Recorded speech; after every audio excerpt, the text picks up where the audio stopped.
I'm Barb Ryan. It is July 16th of 2020. This is the Night of Insight.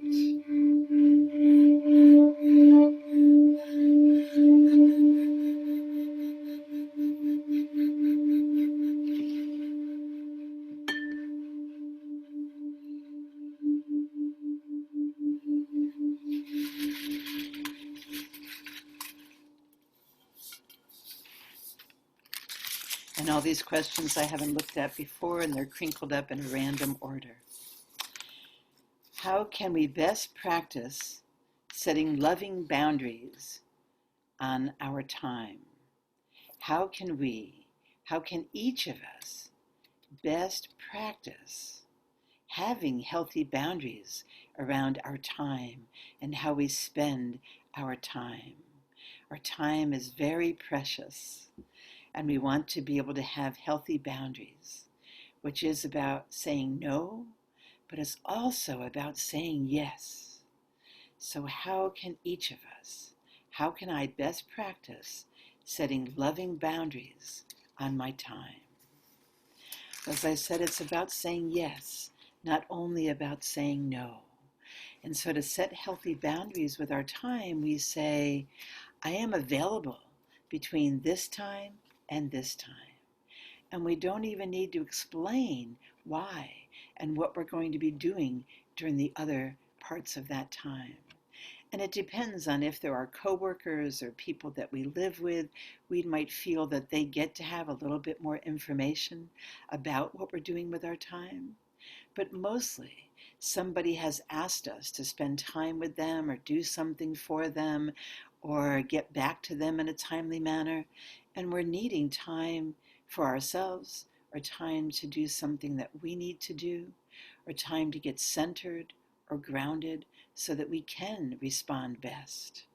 And a really good way to get yourself some time and respect for your time is when somebody asks you a really big question and what you think about it, or if they're asking you for a future event, even just a little bit down the road, and what you are willing to do during that time. What you can do is say, I need to sleep on it. I need to sleep on it. And truly do that night before you go to bed, not to worry about it, but to be able to say, I'm setting the intention that this question is on my mind. When I wake up in the morning, I would love to feel more clarity on the answer to that question. And it might come to us in a dream. It simply might come because we are more rested. And it might come because it's a part of our brain that might not have it in a dream that we remember, but mulls it over in our sleep. And after we wake up and connect in with ourselves, check in with ourselves, maybe write in our journal, or do our gratitude list for the day, or begin to stretch, whatever we first do in the morning, all of a sudden those ideas will come to us.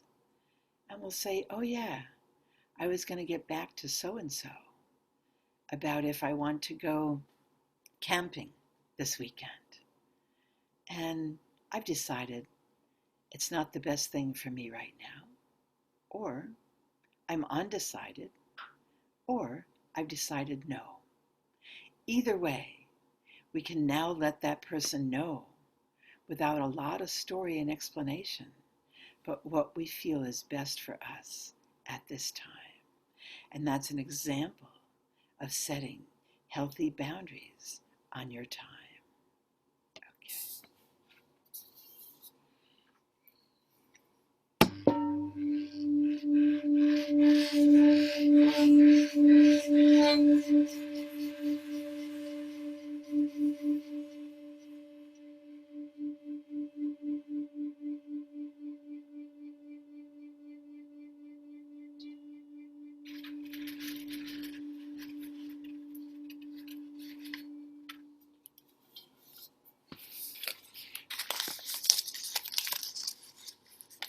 How can humankind see each other as spirits worthy of equity, fairness, and honor? So how can humankind, how can each of us see the rest of us, see all the rest of us as a group of humans and as individuals? How can we see each other as spirits worthy of equity, fairness, and honor? Well, when we put on those glasses where our perspective is one of love, where we are seeing things out of divine love, out of connection, then we can focus on the word kind. How can humankind, right? And see other humans as basically kind. No matter how they're acting out, no matter what emotions they're displaying, no matter what they're saying, but if we first look at them as kindness, as love embodied, as compassion embodied. It is said that we are each seeking love or expressing love, right? Seeking kindness and compassion or expressing it. And that is one way of looking at the world and at other humans and how they're doing, how they're treating us, how they're treating each other. So it says, how can we, how can humans see each other as spirits worthy of equity, fairness, and honor? Another way is to know, on some level, there is no other, that we are all part of the same being. We are all part of the same big, huge expression of love and seeking love. Sometimes that's hard to wrap our head around. But things that are hard to wrap our head around are easy to wrap our heart around, to heartstorm about it instead of brainstorm about it, to imagine in our heart that we know that we are a unique droplet of the loving source of all that is, that each of us is a unique droplet of love. And we don't recognize that when we're seeing others as the other, right? But when we see them as a unique droplet of love, even though we don't understand their expression or their language or their culture or their anger, that we don't understand it, but we can still know that they are part of human kindness and that each of us deserves equity, fairness, and honor just because we're here, just because we're humans. And so if others, right, those that we're seeing as others, if we notice that they are not treating each other or us or others with equity, fairness, and honor, the best that we can do is surround that idea, surround the idea of them with love. And part of it is with our own limited ability to love, but the bigger part is to imagine them surrounded by spiritual love that we have no control over, that we just can become a part of, should we choose, and look at everyone else as a being of love seeking expression. And boy, that changes everything. And we are able to then to feel and know in our hearts the equity, the fairness, and the honor. Everything that we want to change, every change that we want to see, starts from within us. So if I was to say, how can I see others as spirits worthy of equity, fairness, and honor? How do I start with me? The answer would be to not see them as an other, but to see them all as part of the greater love, the divine love, and stretch our heart around that.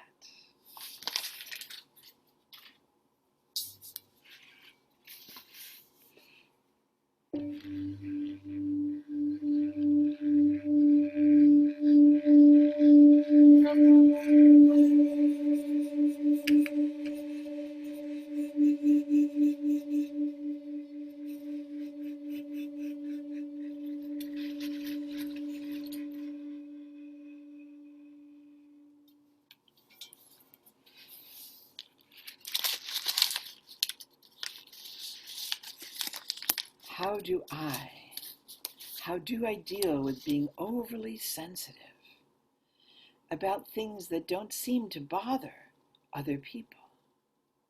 Like seeing a dead animal on the road, for an example. So how do I deal with being overly sensitive about things that don't seem to bother other people? First of all, that assumption that it doesn't bother others, that it doesn't bother other people, right? We don't know that to be true.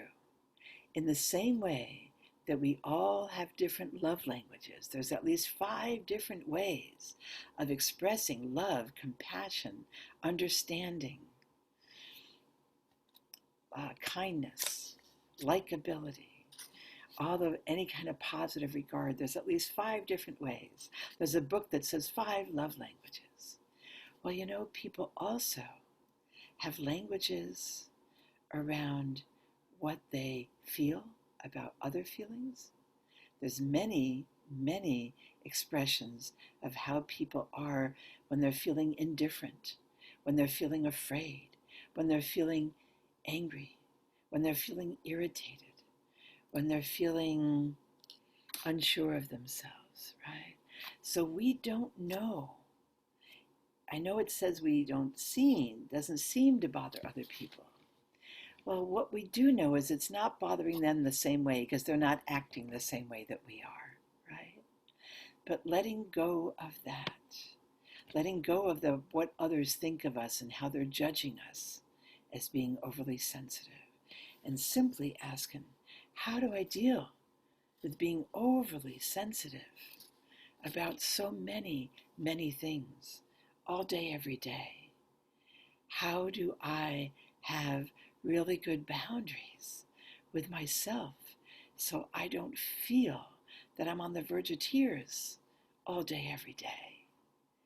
When I don't want to decrease my sensitivity, it's part of who I am. It's part of how I connect with all that is.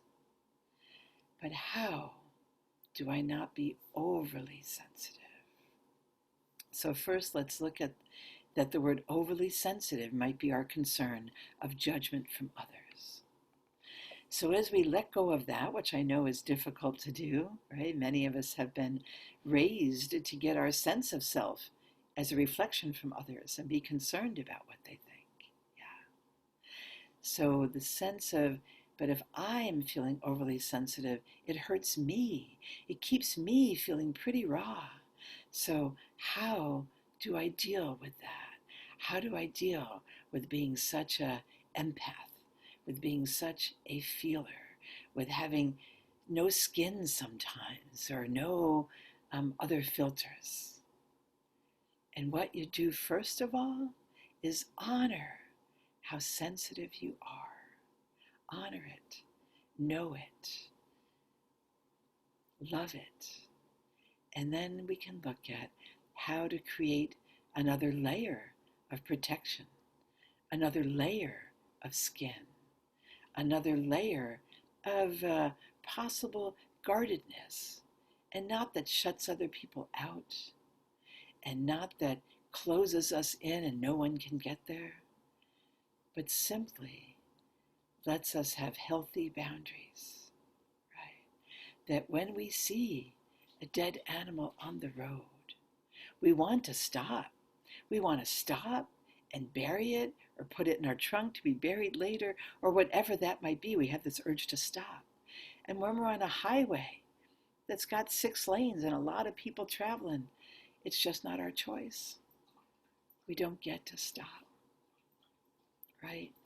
When we're on a back road and we don't have a shovel with us, but we just want to get the animal out of the road,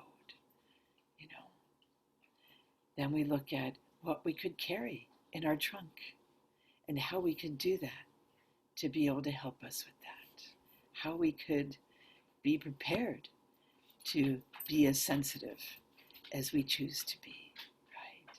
To be as sensitive as we want to be.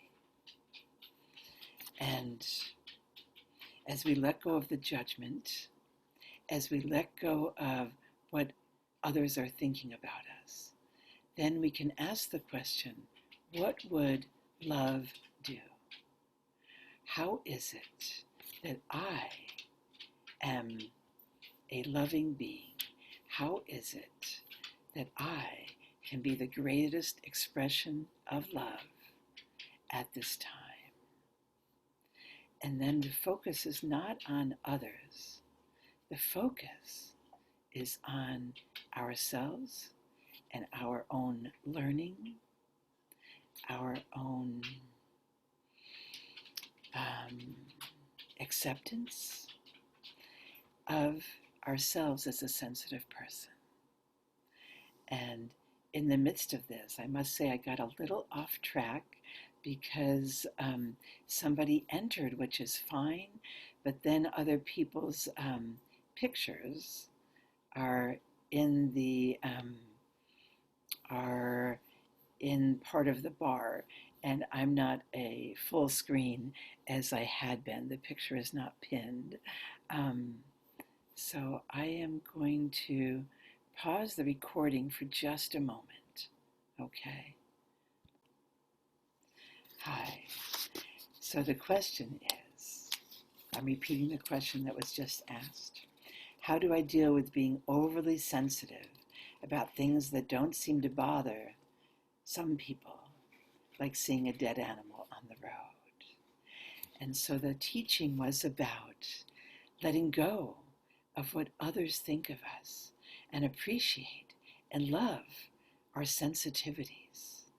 And if we feel like we are being overly sensitive within us, and that sometimes we don't have any skin, and we need to set up better boundaries for ourselves, then we can do that. And we can do it in a way of being able to say, right here and right now, I fully love and accept myself as I am. And I trust the greater spirit of love. When I say, what would love do? I trust that I will get those insights, and that everything that I can handle, I will in that moment with the help of the spirit of love. And those things that I can't, it's okay to shelve those.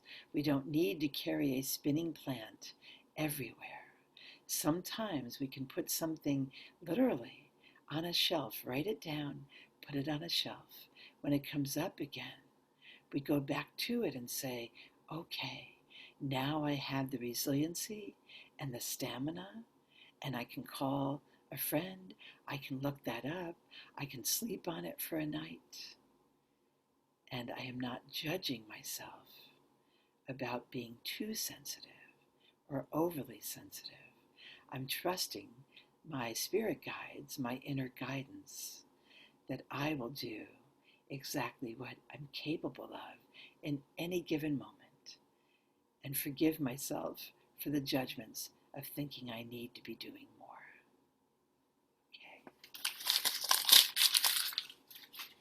Okay. And now we continue to play the bowl and pick up questions out of the bowl.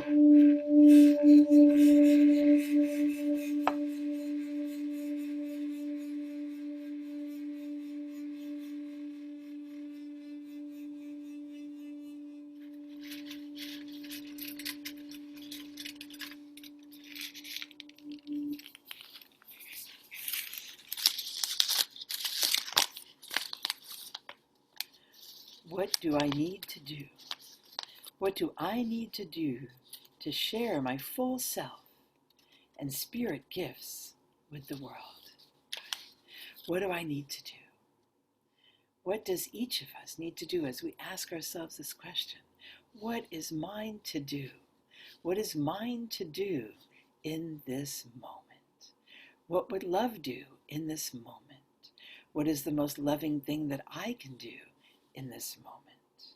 What do I need to do to share my full self and spiritual gifts with the world?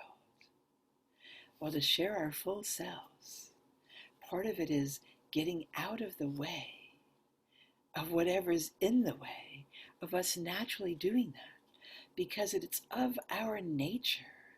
When we learn who we are and how we are unique droplets of love, all we can do is share that with the world. We feel driven to share it, and yet we feel scared to do it. We feel unsure about it. We feel overly sensitive. We feel like it's not the right time, or we don't have the right words. So we get full of doubt or fear.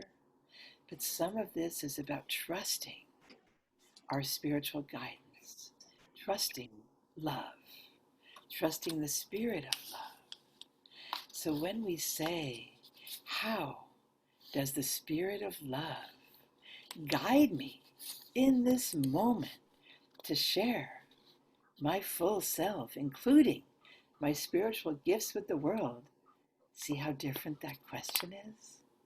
So sometimes it's just turning the question around and asking it in a way that we know the answer is in the question, because that's one of the things that we know to be true in our spiritual gifts, is that the answer is in our question as we reword it. So I will answer it by asking it in that different way again. What do I need to do to be in love, to be in the spirit of love, to remember, to know, to experience that I am a unique droplet of the greatest love of all, of spiritual love? And how do I, as that unique droplet of love, express myself, my full self, and my spiritual gifts in the world at this time, being guided by love? So we ask the question in that way. And we pause. And in that pause, the answer comes. And then we know in that moment exactly what to do. Because we've gotten out of our own way. We've gotten out of our judgments. We no longer are concerned about timing or what others think of us. And we are living between the worlds, the one of them being our humanness, the other one being our loveness of being, our being a unique droplet of love, each of us as a human. And ours is only to express the expression that comes through our unique droplet. And imagine how different the world would be if each of us woke up in the morning and said, what is mine to do today as a unique droplet, as a unique expression of this greater love? And then risked it and stepped out and did what we felt led to do and continued doing that. The whole world would change in a very loving, empowering way.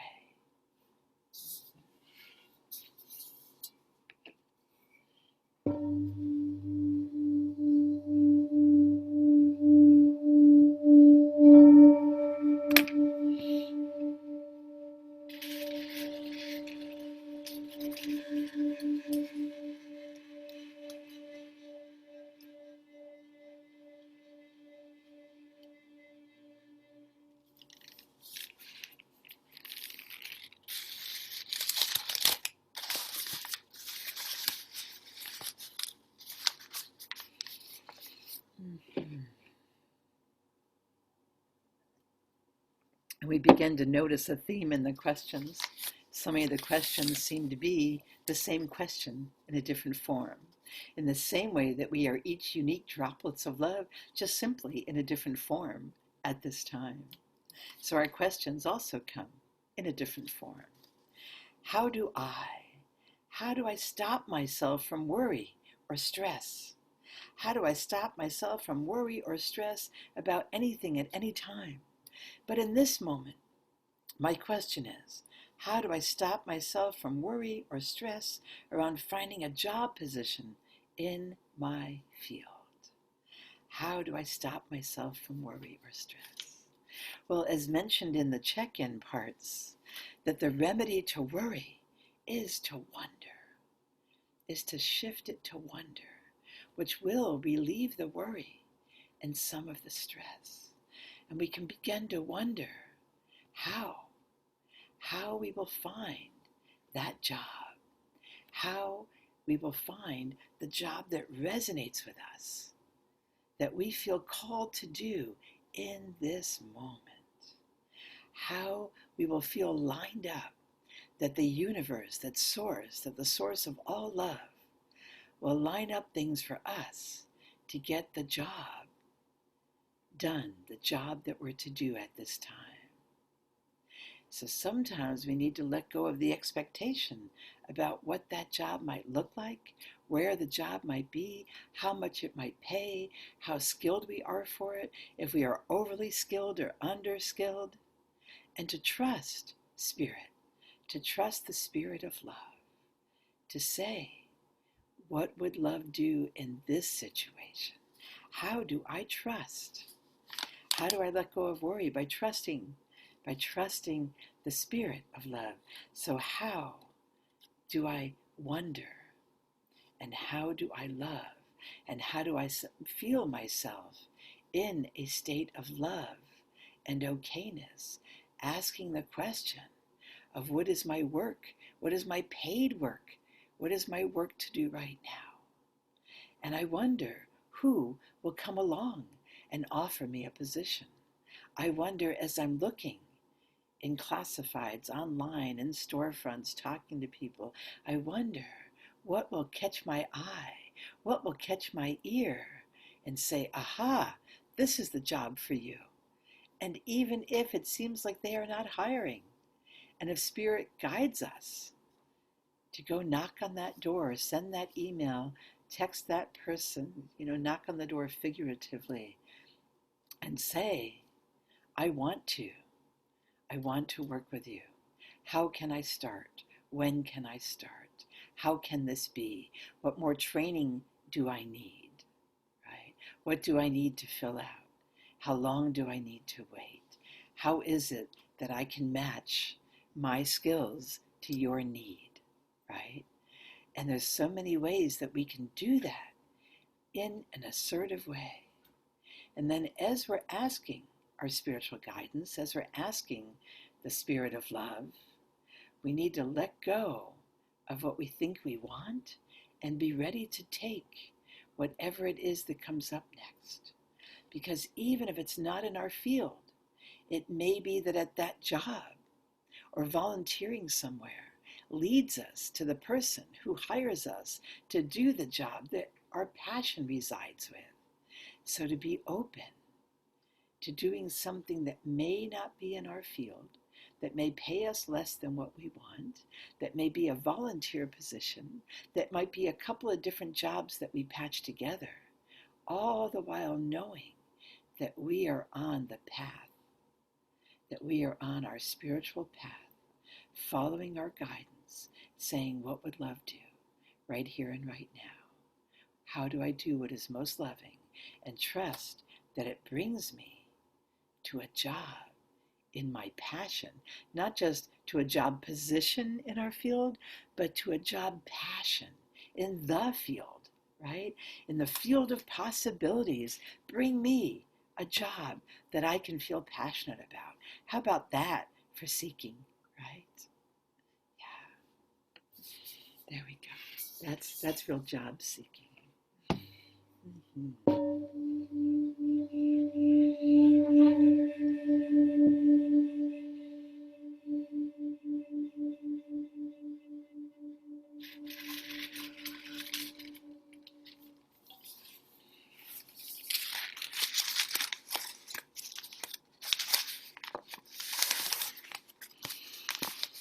With all that is happening today, with all that is happening each day and every day, and all the ways that our heart gets broken, each day with all that is happening, is there truly a future for humanity? Can love fix it, and how? I left these all as one question, even though I saw different question marks. When I cut it up for a question, I sensed that the flow of it was really one question, right? So with all that is happening today, is there truly a future for humanity? Well, yes. Yes, of course there is. Of course there is. It's part of why we're on this call right now, this Zoom call, or watching the video later, or receiving these teachers, because we are being guided to know that we have a purpose right now. In the financial crash, in the pandemic, in all that we see is wrong with the world right now, we're seeing it to spark in us the healing, the resiliency, the what is my passion, what is my job, what would love do, what is mine to do in this moment. All of those questions are sparked by what is happening in the world right now. Because when we respond out of fear, we feel like there are only two answers. Yes or no, good or bad, black or white, two opposing answers. And we need to flip a coin. And really, as we remember to wonder and to be in a state of love, there are so many possibilities, truly countless possibilities for humanity, right? For humanity to have a future, for humanity to survive, for humans. We're morphing and changing. There'll never be the same normal. And that's because we didn't want that same normal. We're not wanting what's right now either, but it's bringing us forward to a place of what we do want.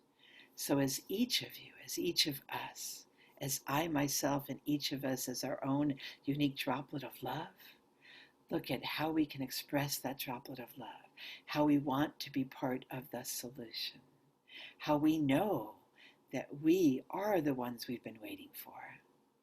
And we want to know that about ourselves and then say, what is mine to do? Right? My friend Kitty, who is on this call, her brother Sonny wrote 2 songs, many songs, but 2 of them that are on YouTube and that I've posted on my Facebook page. And one of them says, yes, we are who we've been waiting for. We are who we're waiting for. And the other one says, peace from my heart to your heart. And then it goes, love from my heart to your heart. And as we know this, Sonny was a very spiritual being, is a very spiritual being who I learned so much from about how to be in a state of love and surrender. So that's how each of us, as part of humanity, not just survives, but thrives and finds our resilience during these times by trusting that we know that we're here, right here and right now for a reason, right?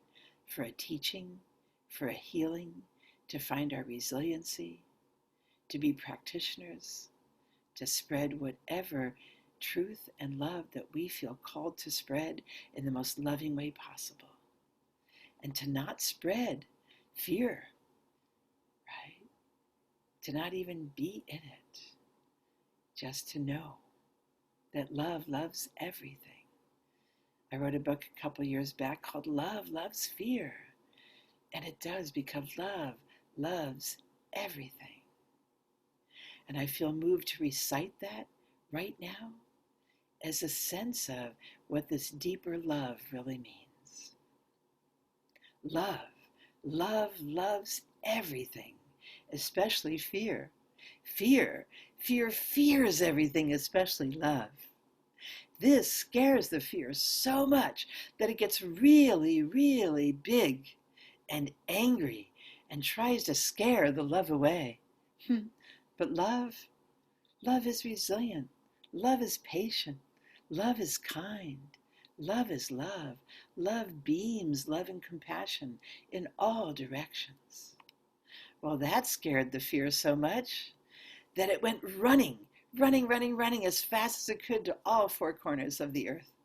But don't you know that everywhere it went, there was love, with open arms, loving the one who fears so much, loving the fear itself.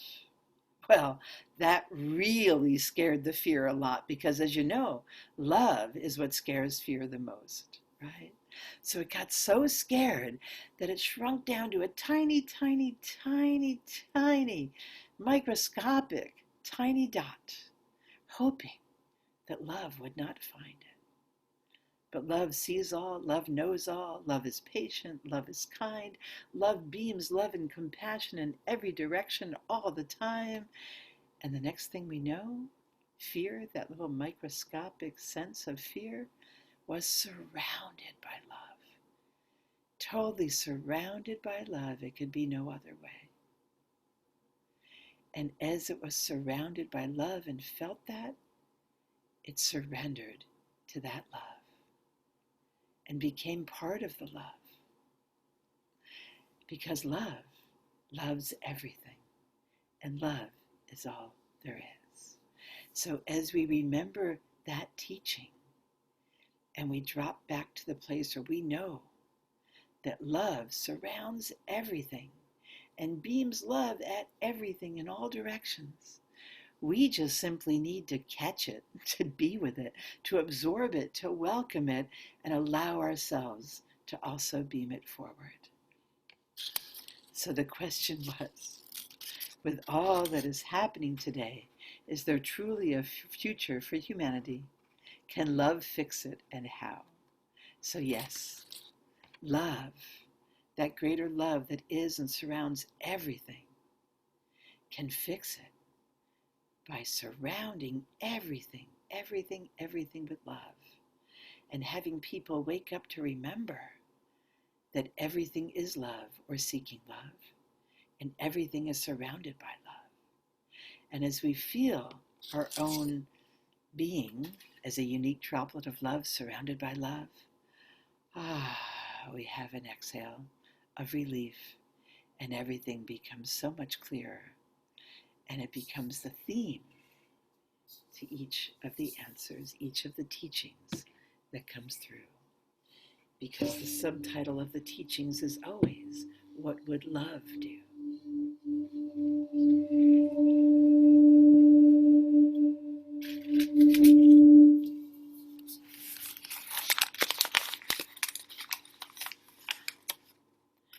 How? How do you, how do I, how does one recenter? This person shares, I'm in the middle of a global storm and a family storm. I'm in the middle of all the storminess in my life. How do I recenter? How do I recenter in love? How do I use love to recenter myself? Myself which embodies love. Myself which is love. How do I recenter, especially in the middle of the storm?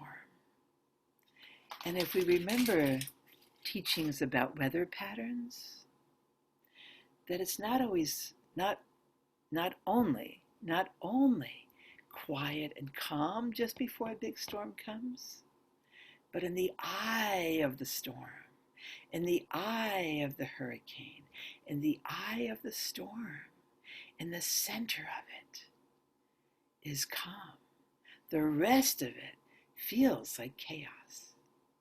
And so it's actually about going into, right, the center of our being, where love resides, the place that we know that love is all there is. As we recenter there by remembering that, then we get a break. We can watch the chaos swirl around us and not step into it. we can surround ourselves with love, and say what is mine to do. And as it becomes clear how we recenter and then re-enter from a place of love, we feel resilient and we feel strengthened. And storms that are really big often go through pretty quickly. Sometimes we need to find our center of love and wait it out for a moment. Maybe going back to what we said in the beginning, one of the beginning questions about sometimes saying, okay, I got to sleep on it, right? Maybe sleep on it for the night. Maybe the recentering is meditating or deeply, deeply relaxing into knowing and experience that it's all love and trusting that. Therein is where we find our resilience and our strength to wake up another day and do it all again with love.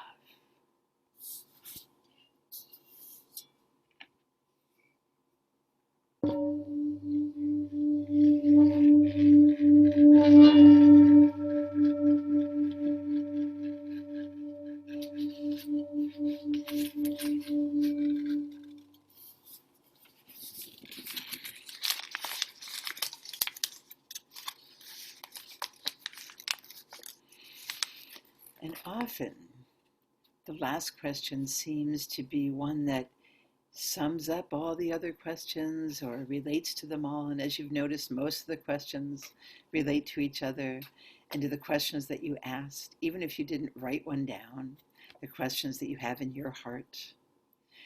This one says, how do people, right? So how do each of us unique droplets of love, how do people deal with postponing gratification? How do we deal with waiting?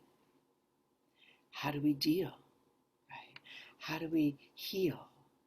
How do we heal and postpone gratification? Do we need to postpone all gratification? Do we need, as we notice, gratification, right, has to do with gratitude, gratefulness. So we don't need to postpone gratefulness. We can be grateful all day, every day, for little bits and pieces of when we recognize and remember and feel that greater love that surrounds us, and we feel that moment of resilience. We can feel that as gratification, and then we don't need to postpone that feeling. So go for the feeling of the gratification in little spurts all day, every day, so that you feel like you're being fed. You feel like you're being given things to be grateful for, that you're noticing things to be grateful for, and therefore that is your gratification. All you need to do is acknowledge it. Acknowledge, no matter how bad of a day it is, no matter if it's your worst case scenario, no matter if it's your horrible, no good, very bad day, the fact that you made it through the day, or even this part of the day, or half the day, and have it together to ask that question, and then remember to look at something that you have to be grateful for. And don't just look at it and go through your list of, oh yeah, my friends, my family, my home, blah, blah, blah, blah. No. To really sit with it and say it and feel it in our heart in the midst of all this chaos and trouble in the world. What is it that you have to be grateful for? Sometimes it's simply to be able to get on to a Zoom call like this and have the technical awareness, right? Sometimes it's simply that we are still awake, that we are still alive, that we can be present, and we have gratitude for our very presence. And that can be our sense of gratification for that day. So find gratification in all the small places and all the minuscule things that you can. Find gratification in the expressions that you have as a unique droplet of love. What does that even mean to you? Be grateful. Find the gratification in that. Then nothing needs to be postponed, because in any moment you can find something to feel the gratification about. And the last question is often about, is the bowl truly empty? Right? There were 8 pieces of paper in there. They're no longer in there. Right? Is the bowl empty?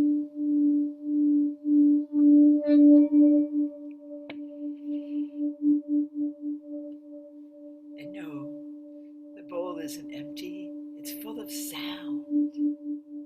It's full of sound and light and anticipation and teachings. It's full of everything that we've experienced tonight. This bowl has witnessed, has been a part of.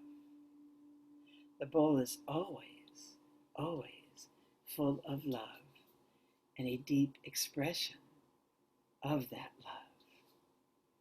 And that love is what influences every teaching that comes through as questions are put in the bowl and then asked. So they inform, the bowl informs the information that comes through me for you about the teachings. Okay, we are going to end the recording part of this. It is only about 10 after 8, and it's hard to tell how long the recording was because it is now, I've been paused, so it won't be in 2 parts, it'll be one long recording. So enjoy the recording, those of you who watch it when you do, and I'll stop the